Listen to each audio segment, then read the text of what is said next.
Assalamualaikum warahmatullahi wabarakatuh. Perkenalkan, nama saya Bambang Fadila dengan NIM 1930701054. Di sini saya akan membaca materi dengan judul hambatan-hambatan dalam public speaking. Faktor yang menghambat keterampilan berbicara menurut para ahli. Menurut Toyano, mengemukakan hambatan dalam berbicara terdiri dua hal, yaitu satu, hambatan yang bersifat fisik. Hambatan yang bersifat fisik antara lain adalah alat ucap yang sudah tidak sempurna lagi. 2. Kondisi fisik yang sehat. 3. Kesalahan dalam mengambil postur dan posisi tubuh. 2. Hambatan yang bersifat mental atau psikis. Hambatan mental atau temporer yaitu seperti kita berbicara di depan umum, rasa takut, malu karena berpikir malu dilihat orang banyak. 2. Hambatan mental yang bersifat laten. 3. Hambatan lain-lain. Hambatan yang lain dalam kegiatan berbicara adalah sebagai berikut. 1. Kegiatan perusahaan kaidah yaitu tata bunyi. 2. Kurangnya pengalaman dalam hal berbicara. 3. Kurangnya perhatian pada tugas yang diemban di bidang berbicara.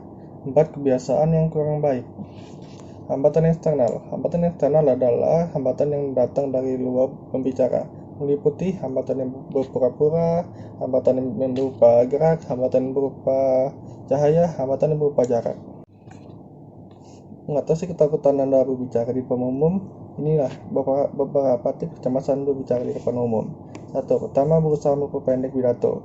Berbicara di depan umum adalah sebuah proses. Sebagai bahagian dari proses itu, ide yang baik untuk memulai dari hal kecil. 2. Pilihlah lokasi yang familiar. Anda akan lebih nyaman memberikan pidato di lokasi yang akan memudahkan mengenalkan gambaran fasilitas. 3. Tahu topik Anda baik.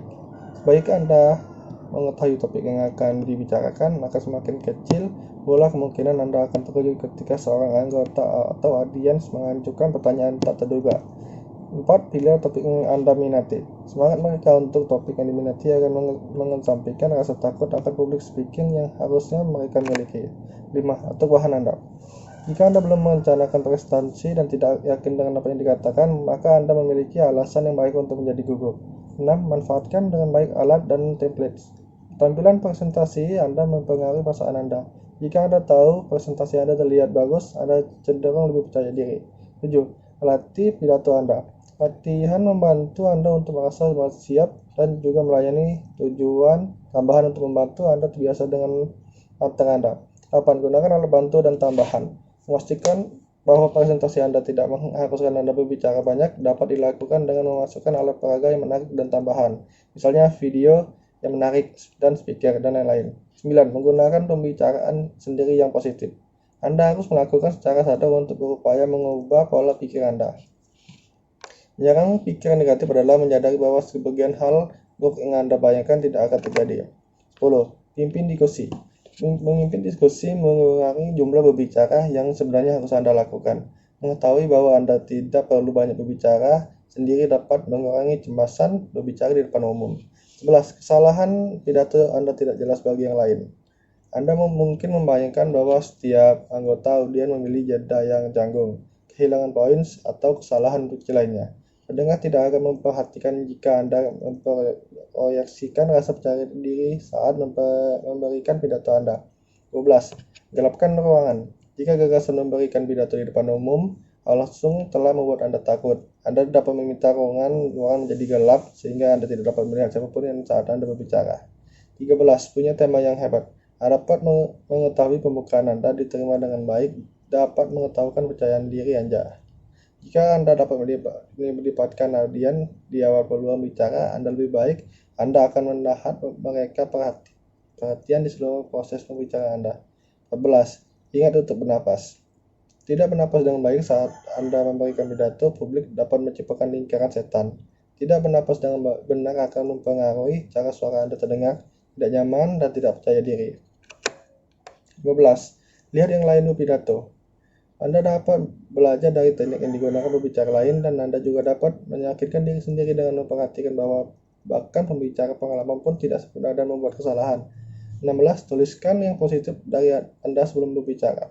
Anda dapat meyakinkan diri sendiri dan melawan ketakutan berbicara di depan umum dengan mencantumkan beberapa hal positif tentang diri Anda sebelum Anda menyampaikan pidato. 17. Mendapatkan untuk mengetahui Anda penonton sebelum berbicara. Tiba di tempat berbicara lebih awal dan berbaur dengan membuat obrolan santai. 18. Adillah pada dirimu. Beberapa penelitian seperti yang disebut oleh masyarakat untuk kepribadian dan psikologi sosial menemukan hubungan antara perfeksionisme dan kelelahan. Jika ini Anda, jangan menilai diri Anda begitu kasar, dan jangan berhenti. Sebaliknya juga begitu. 19. Jujurlah. Jika Anda tidak yakin tentang beberapa informasi dalam presentasi Anda, batasi presentasi Anda hanya beberapa fakta yang Anda yakini. Anda akan merasa lebih baik ketika memberikan pidato karena yakin materi yang diberikan benar. 20. Tersenyumlah. Dari artikel Psikologi Today, efek positif dari tersenyum dimulai dari tubuh Anda ketika otak Anda melepaskan neurotransmitter yang membantu Anda merasa baik. 21. Latihan sebelum berbicara. Latihan adalah metode yang mempan untuk mengurangi stres dan kecemasan. 22. Gunakan postur berkekuatan. 23. Latihan berpidato. 24. Gabung sebuah grup. Dan sekian itu. Ayo, terima kasih.